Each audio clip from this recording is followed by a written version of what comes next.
मैं Manidev Chaturvedi, retired BSF Banaras से।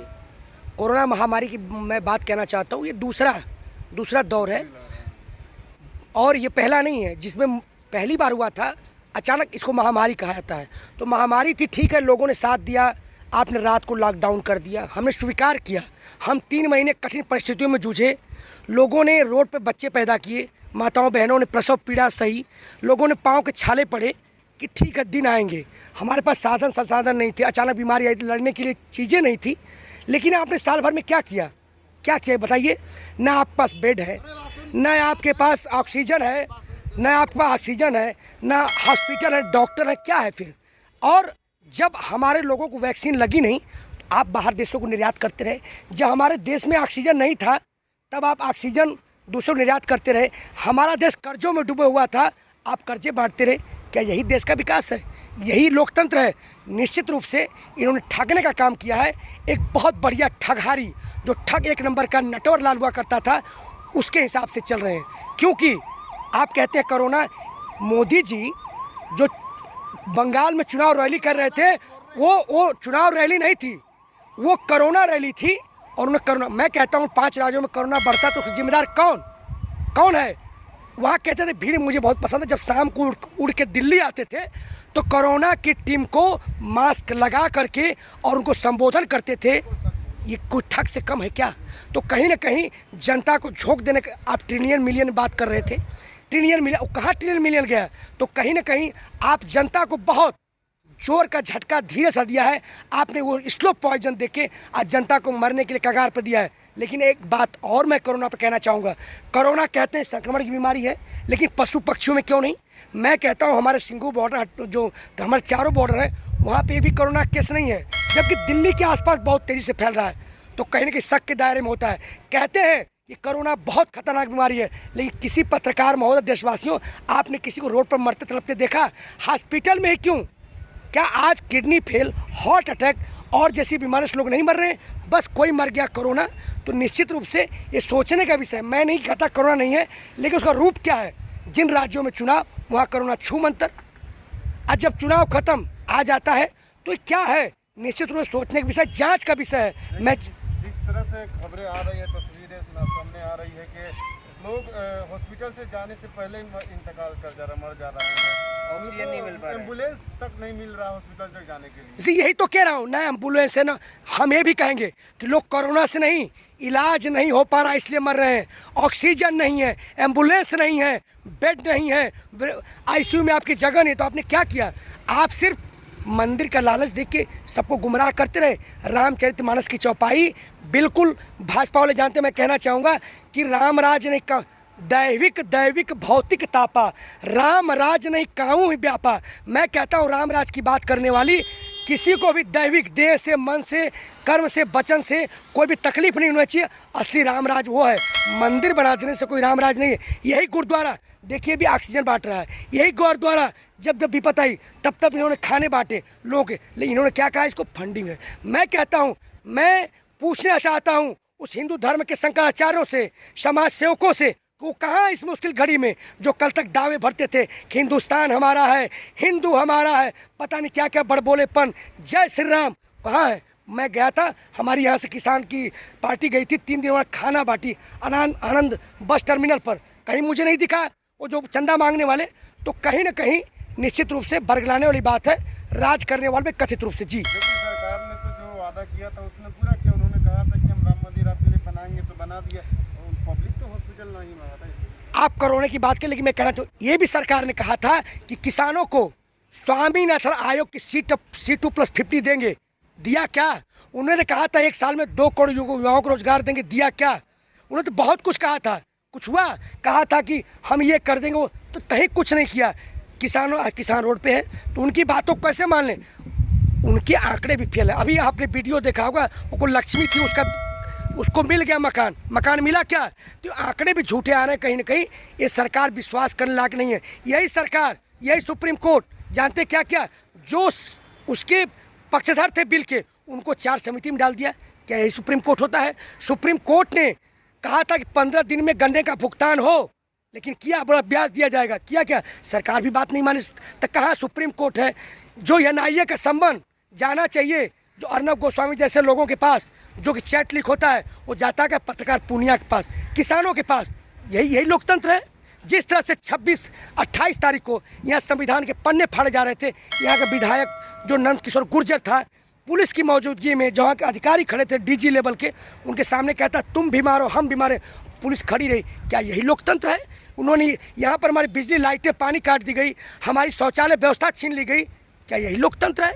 आप यूपी से बिलोंग करते हैं? जी, मैं बनारस से बिलोंग करता हूँ। आप यूपी बनारस से बिलोंग करते हैं और यूपी से खबरें आ रही है कि बीजेपी के विधायक 2-3 विधायक कोरोना चपेट में आ गए हैं। कौन कह रहा है? सब बकवास है, झूठ बोल रहे हैं ये लोग। वो बोल रहे हैं कि न तो हमारे यहाँ हॉस्पिटल की कमी है, न तो बेड की कमी है, न तो ऑक्सीजन की कमी है, सब कुछ ठीक चल रहा है। देखिए, उनके कहने न कहने से कुछ नहीं होगा।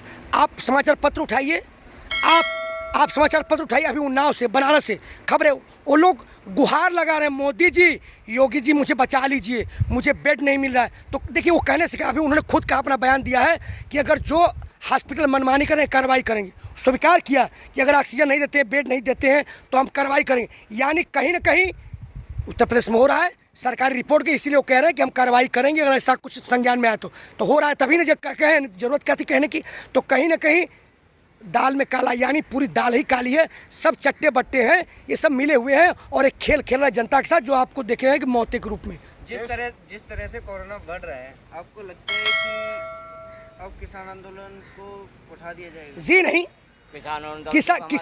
किसान आंदोलन ये एक यहाँ पे एक गांव हो चुका है। क्या आप गांव को हटा देने से खत्म हो जाएगा कोरोना? नहीं। यहाँ पर हम सुरक्षा अधिकारी देखिए मास्क लगाए हैं, आप चारों गेटों पर देखिए, हर जगह देखिए सैनिटाइजर लगा हुआ है, और हम बाहर के लोगों को आने नहीं दे रहे हैं। हम यहाँ पर किसान आंदोलन अपने को क्वारंटाइन कर रखे हैं, तो फिर क्यों उठाएंगे भाई? जो बीमार होगा हॉस्पिटल जाएगा। ये आंदोलन किसी भी कीमत पर नहीं हटेगा, क्योंकि जनक्रांति आंदोलन है। सुप्रीम कोर्ट ने कह दिया राष्ट्रीय मुद्दा है, अनुशासित ढंग से चल रहा है, अहिंसात्मक रूप से, और ये चलेगा। एक गांव है, देखिए बाहर कोई लोग नहीं आ रहा, आप भी मास्क का प्रयोग कर रहे हैं, तो कहीं ना कहीं क्या आप गांव को खाली कर देंगे? क्या गांव को मार देंगे? तो ये हमारा गांव है, किसान गांव है, आप देख रहे दिखाइए, कोई भी लोकल लोग नहीं आ रहे हैं, आना जाना बंद कर दिए हम, सिर्फ हम लोग। आप इस वक्त हाईवे पे बैठे हुए हो, पुल के ऊपर हो, कहीं ना कहीं रोड पे लोगों को दिक्कतें हो रही है, तो वो भी तो मैं ये कहना चाहता हूँ कि जो हम यहाँ क्यों रुके, हम रुके नहीं, हमें रोका गया है। गूगल करिए मेरे देशवासियों, हम यही गूगल करिए कि किसान रामलीला मैदान में जा रहे थे, हम रामलीला मैदान में जा रहे थे, हमें यहाँ रोका गया। क्यों रोका गया? हमें बुराड़ी दिया जा रहा था, जेल दिया जा रहा था। तो ये लोग जो यहाँ के लोकल लोग हैं, देश लोग, वो सवाल करें यहाँ क्यों हमें तपती धूप में रोका गया? क्या रामलीला मैदान सिर्फ रावण का पुतला जलाने के लिए है? अगर हम वहाँ होते रामलीला मैदान में तो किसी को दिक्कत होती मेरे देशवासियों? शायद किसी को नहीं होती। हमें रोड पर जानबूझकर बैठाया गया है, और एक कथित मीडिया चैनल अफवाह उड़ा रहे हैं कि ये किसान यहाँ रोड रोके हुए, हम नहीं रोके हुए हैं। हमें आज भी कह दिया जाएगा रामलीला मैदान में जाने के लिए तो हम तैयार हैं, हमें C2+50 दिया जाए, हम तैयार हैं। हमें MSP पर कानून बनाया जाए और बाहर इससे कम लागत पर लेने वालों पर कार्रवाई की जाए। आज ये आंदोलन खत्म करें। जी, जिस तरह से अभी दिल्ली में लॉकडाउन है और यूपी में भी वीकेंड लॉकडाउन लगा दिया है, आने वाले समय में जिस तरह की खबरें आ रही है पूरे देश में भी लॉकडाउन लग सकता है। अगर लॉकडाउन लगता है, महामारी तेज़ी से फैलती है, फिर तो आपको ये आंदोलन हटा देना चाहिए। जिस तरह से सरकार का भी निवेदन है कि आंदोलन अब हटा देना चाहिए। अरे मैं वही तो कह दिया, फिर कहना चाहता हूँ कि आंदोलन क्यों हटेगा? इससे एक गाँव एक बस चुका है, इससे बाहर के भाई जब महामारी फैलती तब हटाया जाता है ना। किसी गांव खाली करेंगे, शहर खाली करेंगे नहीं करेंगे ना। तो एक गांव है, आके प्रशासन शासन देख ले। यहाँ हम किसी भी अन्य व्यक्तियों को आना वर्जित कर दिए, सिर्फ जो लोग यहाँ पर रह रहे हैं। तो दिक्कत क्या है? ये तो गांव है ना भाई, एक किसान विलेज हो रखा है। हम बाहर के लोगों को क्यों आएंगे तो महामारी फैलेगी, जाएंगे तो फैलेगी। हमने आपको यहाँ का क्वारंटाइन कर लिया है इसलिए। लेकिन अभी योगी जी ने कहा है 3 दिन का वीकेंड लॉन्च किया है। शुक्रवार की शाम को 6 बजे बंद होगा, अब मंगलवार को सुबह 6 बजे खुलेगा। तो वीकेंड किया उन्होंने, लेकिन कहा कि पूर्ण लॉकडाउन की हमें आवश्यकता ज़रूरत नहीं है, और हमारे यहाँ जो कोरोना की जो स्पीड बढ़ रही थी कम हुई है। तो आपके पास कहाँ से आज ही बयान आया योगी जी का? तो हम यहाँ पर क्वारंटाइन रखे हुए हैं, इस आंदोलन को हटाने की जरूरत नहीं। अगर किसी को बीमार होता है तो उसको उपचार किया जाए। लेकिन मैं पूछना चाहता हूँ कि डीएम से, सरकार से, आप हटाने की बात करते हैं, कार्रवाई की बात करते हैं। आपने कोरोना से लड़ने के लिए हमें क्या दिया? मास्क दिया, हमें डॉक्टर यहाँ उपलब्ध करा, इतने लोग हैं, हम भी टैक्स देते हैं। हमें आपने सैनिटाइजर दिया, हमने आपने यहाँ की कोई क्लास लगाई कि कैसे रहना चाहिए? क्या हम पाकिस्तानी हैं, हम टैक्स नहीं देते हैं, लेकिन सरकार कार्रवाई करेगी लेकिन सुविधाओं के नाम पर जीरो। क्यों बताइए? अगर रोकने में इतना संवेदनशील होती तो यहाँ डॉक्टर आते, मास्क बांटते, यहाँ पे सैनिटाइजर देते, यहाँ पे एक डॉक्टर बैठाते। कहीं कुछ है? वो तो चाह रहे हैं कि हम गरीब मर जाएं। 2024 में एक भी गरीब नहीं रहेंगे, अर्थात क्या होंगे? सारे गरीब मर जाएंगे। एक गरीब कहता है कि लॉकडाउन ना हो और एक अमीर कहता है कि मुझे कोरोना ना हो। यहाँ पर भी कम से कम 500 लोग जो रोजगार के लिए दिल्ली में आए थे, खाने के लिए, रहने के लिए नहीं है, वो हमारे पास यहाँ सोते हैं, जो तकरीबन 25 दिन से रह रहे हैं। तो निश्चित रूप से सरकार है कहाँ? बस कार्रवाई करने के लिए, हमारा चालान काटने के लिए। रास्ते में गड्ढा है, गिर जाएंगे, उसके ऊपर चालान नहीं कटेगा, लेकिन हम हेलमेट नहीं लगाएंगे, चालान कट जाएगा। आप बताइए, एक मोटरसाइकिल पर 2 से ज़्यादा आदमी तीसरा बैठ जाएगा, चालान काट देंगे। अगर गाड़ी में 4 आदमी, 4 व्हीलर में 4 से ज़्यादा आदमी बैठेगा, चालान काट देंगे। लेकिन शराब के ठेके पर आस्था के अनुसार अगर 5,000 लोग बैठ जाएंगे तो कोई चालान नहीं। क्या यही सरकार है? सरकार हर चीज़ कहेगी हम मान लेंगे, सरकार के कपड़े उतार देंगे, कहेगी थप्पड़ मार दोगे मार देंगे। सरकार हर चीज़ कहने पर नहीं, आदेश के तौर पर होता है। ठीक है पत्रकार महोदय?